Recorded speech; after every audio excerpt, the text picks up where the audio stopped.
lovely and elegant people. Here I come with the next episode on the Empowher Journal, and this time it's about how to be bulletproof person by killing negativity. Imagine this, if you could actually wave a magic wand and create the world that you want to live in. Interesting, right? Yes, I always wanted to talk about this for a very long time. Because no matter what, who you are, no matter what have you accomplished in your life, no matter how experienced or successful you are, all of us tend to focus on that one negative comment, the one person rejects us, right? The tiny little set of people who are just focusing and committed to being miserable to all of us. And the reason why is very simple. Because of the very famous phenomenon called the negativity bias, which is the tendency for us as a humans to pay more attention and give more weight to negative experience over neutral or positive experience. Now, I got to say this. This is just not some fancy psychological concept yet. This is real. This is how our brains are wired. They are wired to take in the bad and ignore the good.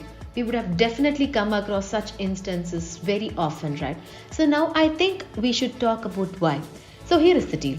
Let me explain how the ancient brain circuit system worked. So back in the day, people would hear a noise in the bush and instantly think it's a tiger, instead wondering what that was. And let me give you a current instance. You might be having a great day at work, but when a co-worker makes an offhand comment that you find irritating, you then find yourself stewing over his words for the rest of the workday. Sad, right?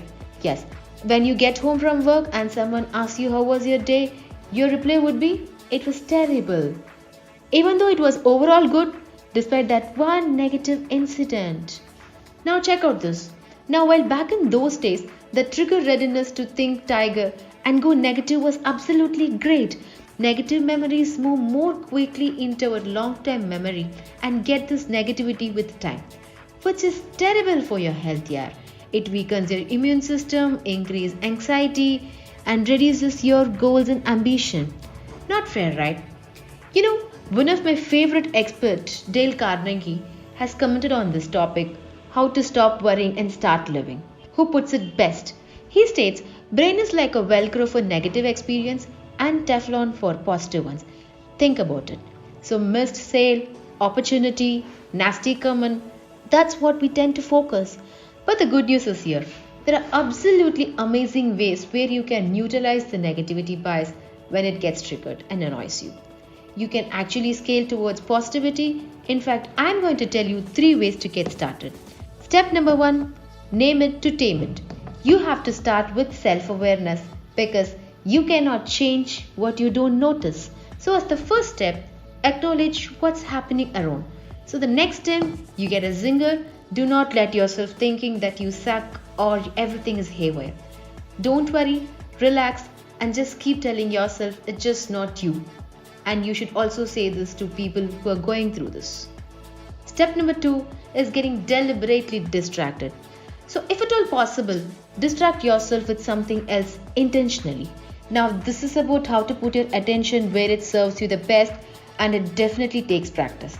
Because what you allow your mind to focus on shapes your brain rather than amplifying the pain.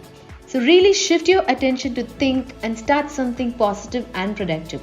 You might want to get started with a good exercise, go watch a fantastic movie, or go help someone do something.